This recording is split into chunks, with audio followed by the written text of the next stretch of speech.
Hi there. I'm going to do a review for the X-Men 2000 movie. This movie kind of hard to say how to describe it. It's sort of the start of mildly the start of modern comic book movies because it was sort of the first one where everybody identified it as a comic book movie and not just as an action movie or a thriller movie.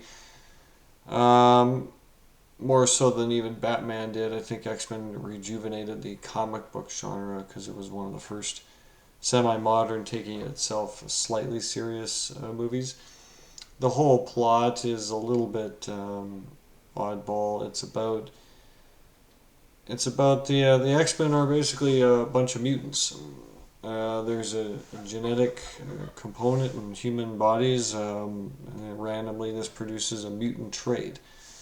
And more or less, the plot revolves around the fact that certain members in the government are trying to get a law placed in that will essentially put IDs on people that exhibit characteristics of mutation, because some of these powers are considered quite dangerous, potentially sinister in nature.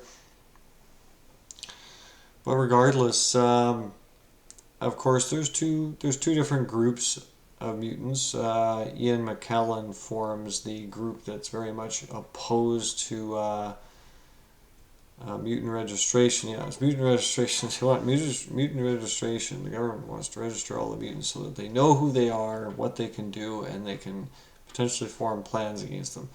And Ian McKellen, of course, his group, he plays Magneto, and Rebecca Romaine Stamos plays Mystique. And these people are aiming to take over, conquer. In this particular movie, though, it's not so much about that. It's actually a simpler plot. They have the means to which to convert humans into mutants. They figured out how to do it. And so they're meaning to do that. They're gonna. Well, it's not so much turn all the humans. They want to turn all the leadership of these countries into mutants because these guys are about to meet at at a little conference Liberty. I believe it's Liberty Island or something like that. It doesn't matter. It's the fact that they want to do a conference, and these guys are going to intend to create mutations so these people have a reason to not sign this thing. On the other hand, on the other side of the pool is Xavier's group, who's played by Patrick Stewart, and there's also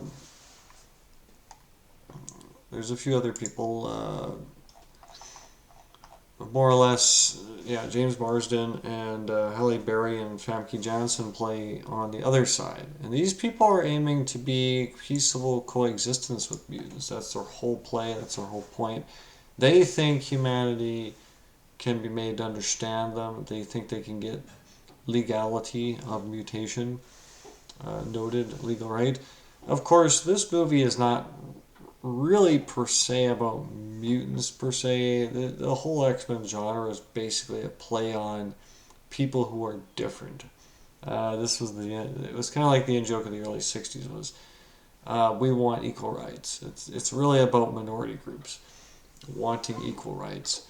So in this movie, it's all about getting equal rights. Now, of course, this movie has subplots in it. One's involving a character named Wolverine, played by Hugh Jackman, and he more or less he's got a power, a peculiar power. He's like basically the favorite mutant of everybody. His power is to regenerate his body, and regeneration is very fast. So he doesn't get injured very easily. When he gets injured, he heals back up really quick. And so he ends up being discovered. Of course, he uses this talent for various reasons. And given the fact that it seems like nobody really knows, he seems to be very old too. He's estimated to be over 150 years old. They're not entirely sure why he can do that. Although they do figure out it's because he's got the ability to regenerate his cells very easily. So he's like a 150-year-old man in a 30-year-old body. But nonetheless, Hugh Jackman plays him, and he gets discovered, sort of. Both groups are after him. Actually, they're not even after him. They're actually after the person he picked up, a person named Rogue, played by Anne Paquin. And more or less, Rogue is like a mutant who can absorb powers from other mutants temporarily. And this is how Magneto is going to attempt to turn the delegation, turn the conference into a pile of mutants. Is, with his machine, Rogue can be used to turn a bunch of people into mutants. He's figured out how to do it.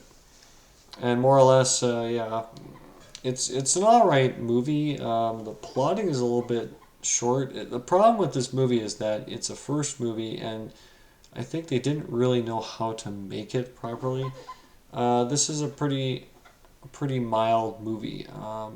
It doesn't contain some of the more elaborate stuff that movies, superhero movies, would become known for. This is a pretty basic concept. They're actually explaining their powers to each other in this movie because they want to make sure the audience understands what's going on. But nonetheless, Professor Xavier runs the mutant school for excellence, and they're trying to find all the mutants that they can, and try and teach them how to use their powers, and get them to embrace their mutations. And they're trying to get the government to understand mutants, as opposed to being alienated by them. And Professor Xavier believes that all mankind does have a lot of good in them for this. He thinks that it can be done. Ian McKellen's character Magneto has a different problem. He doesn't think this is possible. Of course, he's actually, his real name is Eric Lyncher, and mostly his opinion of mankind has been tainted because he was a minority in Germany in World War II, and he ended up getting taken into one of the concentration camps. And so his opinion about all this has been tainted rather severely. He doesn't think there's much room for error on this whole thing. He thinks everybody should either be made to fight against them or be with them or against them. And there's not a lot of in between for him. So he thinks that this is a matter of a life or death struggle. He thinks it's a big war. Whereas Professor Xavier doesn't think that that's the future. He doesn't. He thinks a much better future can be had. And so he ends up finding Wolverine, and they bring him in and they find out about his healing powers and everything. I don't know. There's nothing amazing about X-Men. It's a decent first film. It kind of defines their powers. The only problem with this movie is it came out a little bit earlier than some other movies came out, so the characters were all dressed in rather awkward outfits. In some sense, I think they should have just went with the outfits that they were dressing in originally in the comics, because nowadays all their outfits look a little bit weird and wonky. See, X-Men came out in the heels of like movies like Dark City and Blade and The Matrix, so black jumpsuits were all the rage at that point. They were all dressing in black, so everybody on the X-Men was dressing in black, and there was even a joke about Hugh Jackman's Wolverine wearing a yellow spandex, and he kind of gives him a look. But of course, nowadays that's perfectly legit. I mean, Deadpool and Wolverine proved that you can have a yellow spandex Wolverine. So in a sense, I think they should have just went right in and just done the costumes the way they were supposed to do, and not tried to stay with the tune of what was being done at the time. I think that they should have just went all in and just did the costumes the way they should have been done, rather than trying to fix them and make them look what they were. But nonetheless, it's a decent first film. The plotting is a little bit silly. I don't know how they're expecting to get friendship with the humans if this plan is hatched, but nonetheless, it's just a plan that Magneto does. It's not to be taken too seriously. Mystique, I didn't forget to mention powers. Famke plays Jean Grey, who has the power to telekinesis. James Marsden plays Cyclops, who fires rays out of his eyes. Essentially, he's got to wear a special set of goggles. Ian McKellen plays Magneto, who can move metal with his mind. Rebecca Romaine Stamos plays Mystique, who has the power to transform into practically anybody and take their voice. And this is a power she exhibits quite a lot. And Anna Paquin actually, kind of has the power to absorb other mutant powers temporarily. So yeah, it's a decent movie. There's nothing really wrong with it per se. It's actually a relatively nice little film to watch. It's a little dated. It came out before the big mutant, before the rage of comic books started to hit. So it kind of has a pretty simple, straightforward plot.